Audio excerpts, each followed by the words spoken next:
Quando você pensa em cruzadas, o que é que vem à sua mente?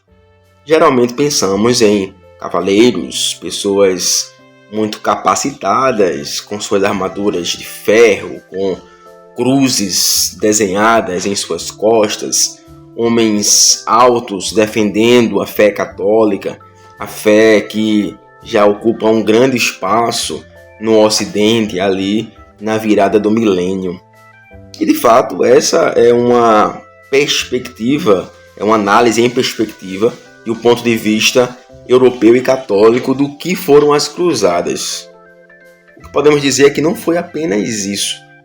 Nós temos outros pontos de vistas. E aí que entra o historiador, o Amin Maalouf, o autor do livro História, ou melhor, As Cruzadas Vistas pelos Árabes. Esse livro aqui, essa publicação, um livro muito bonito, inclusive. Ele vai fazer esse processo de observação de como que os árabes enxergaram a chegada dos católicos medievais nas suas regiões. É conhecido que o conflito ele se inicia ali nas regiões de Niceia e de Constantinopla, porque o imperador Aleixo ele se vê ali sendo um suposto ou um possível alvo do ataque dos turcos que já avançavam rumo a Constantinopla. Ele pede, portanto, apoio ao Papa Católico da época. É importante notar que esse já era um contexto onde as duas igrejas, as duas grandes igrejas, a Igreja Católica Romana no Ocidente e a Igreja Ortodoxa Bizantina no Oriente, já não estavam mais em comunhão. Esse é um contexto posterior ao Grande Cisma do Oriente, o assim chamado Grande Cisma do Oriente. Nessa obra, o Amin Maalouf ele descreve a chegada daqueles que os árabes chamam de os frange. Ele vai, inclusive, de maneira muito sábia, detalhar como que em diversas fontes esse termo ele aparece de maneira diferente. Em alguns contextos, com algumas adições de vogais, em algumas outras literaturas com outras formas, mas com outras adaptações, mas a forma é sempre a mesma. Portanto, ele escolhe o modelo mais conhecido e mais popular, que é os frange, F-R-A-N-J, que é uma referência direta aos francos, certo? Não pense nos francos apenas como os franceses, os que habitavam na região da França na época, mas como o Ocidente de maneira geral. Então ele vai descrever a forma como esses frange dominavam, por extensão, e como a cruzada se foi iniciada naquele contexto, naquele espaço geográfico, naquele momento da história. A primeira grande revelação do livro é a quebra de um mito. É curioso porque para os árabes da época, o que estava acontecendo ali não era visto imediatamente, posteriormente vai ser, mas não era visto imediatamente como uma guerra santa, ou como uma jihad do árabe.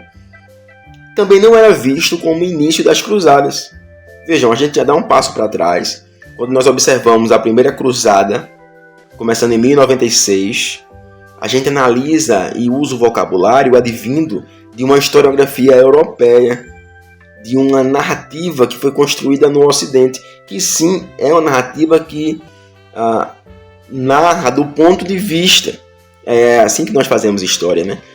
A partir do ponto de vista, e que por muito tempo não foi se problematizado, mas hoje a gente já tem um movimento diferente, tentando interpretar e entender outros pontos de vista. Mas por que que os árabes, naquele contexto, naquele espaço geográfico, não interpretaram as cruzadas como de fato cruzadas ou como jihad ou guerra santa?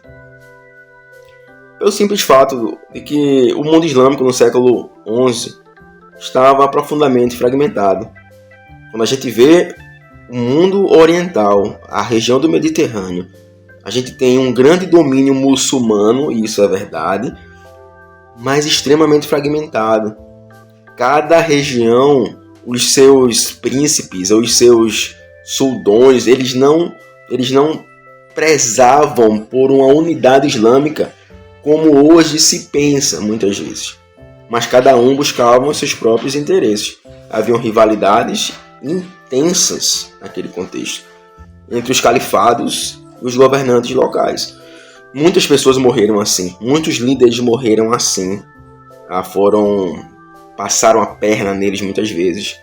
Tudo isso em busca de poder. Então, olhar para o passado com o ideal de que o mundo árabe e muçulmano está unido não é verdadeiro. E o Amin Maalouf ele vai deixar isso muito claro.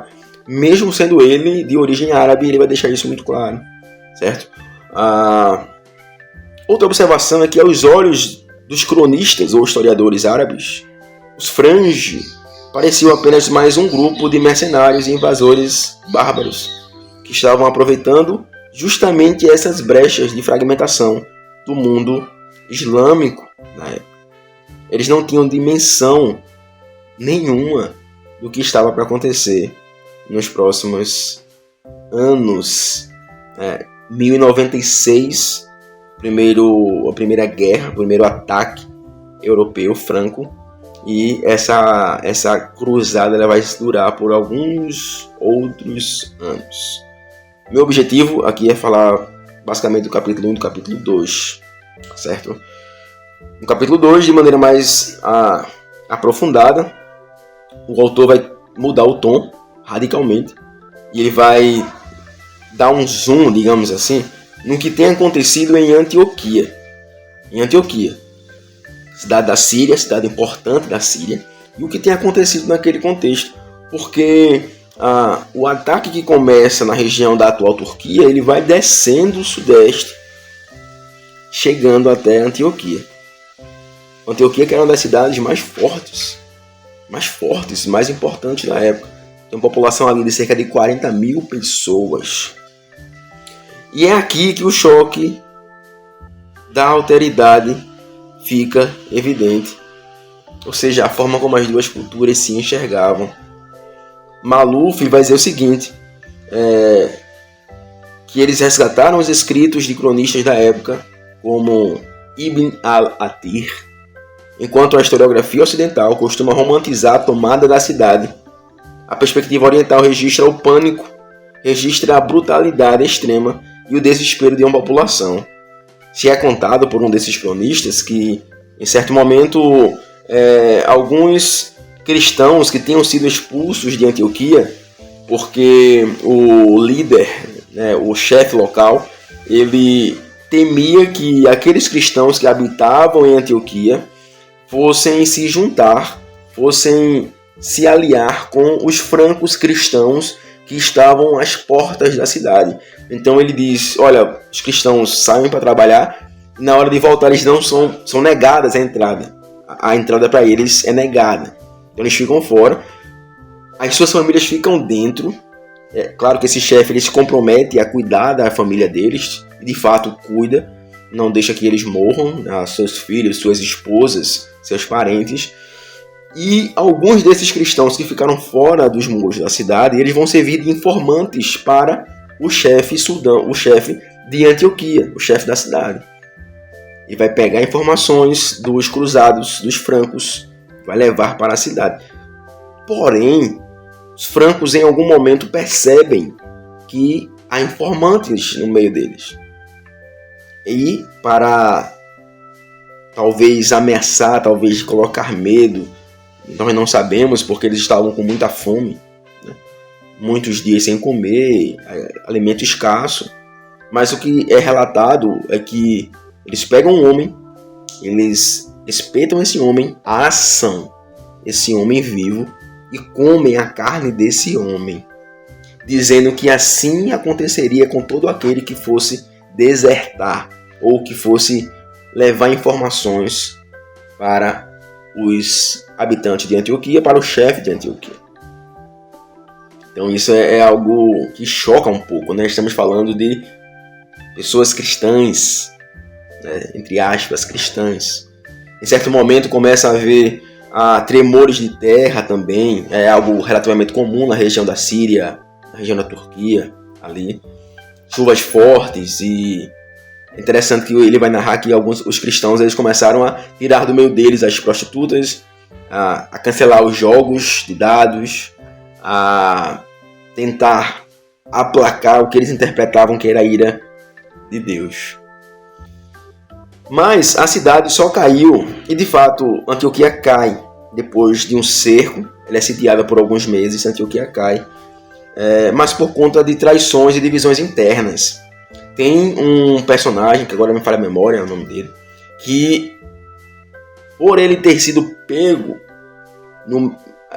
se utilizando de má fé do comércio, ele é penalizado, é cobrado uma multa para ele, e ele, em resposta ao que foi feito, ajuda os francos a entrarem na cidade de Antioquia e a destruírem praticamente tudo.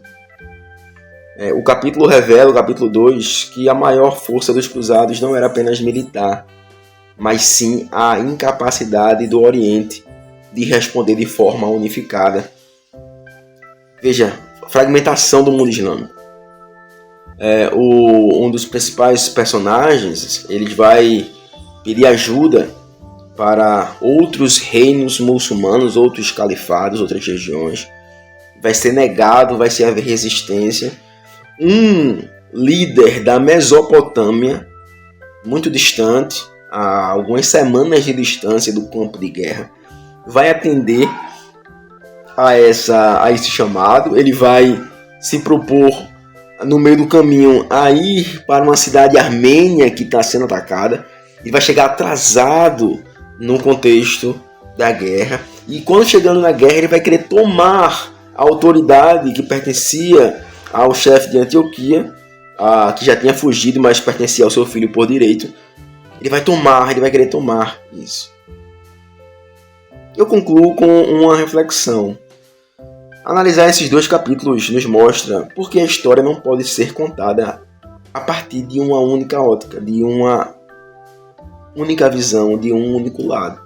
Quando saímos da visão eurocêntrica, percebemos que o início das cruzadas não foi só um confronto de religiões, mas um choque geopolítico devastador, que foi facilitado pela falta de união, pela fragmentação do mundo islâmico. Agora me responda, e você? Já tinha parado para pensar nas cruzadas por esse outro ângulo? Deixa aqui nos comentários se você tiver interesse. A gente pode conversar um pouco mais sobre isso. Eu pretendo fazer comentários de 2 em 2 capítulos, para não ficar algo muito extenso também. Tá bom? Valeu!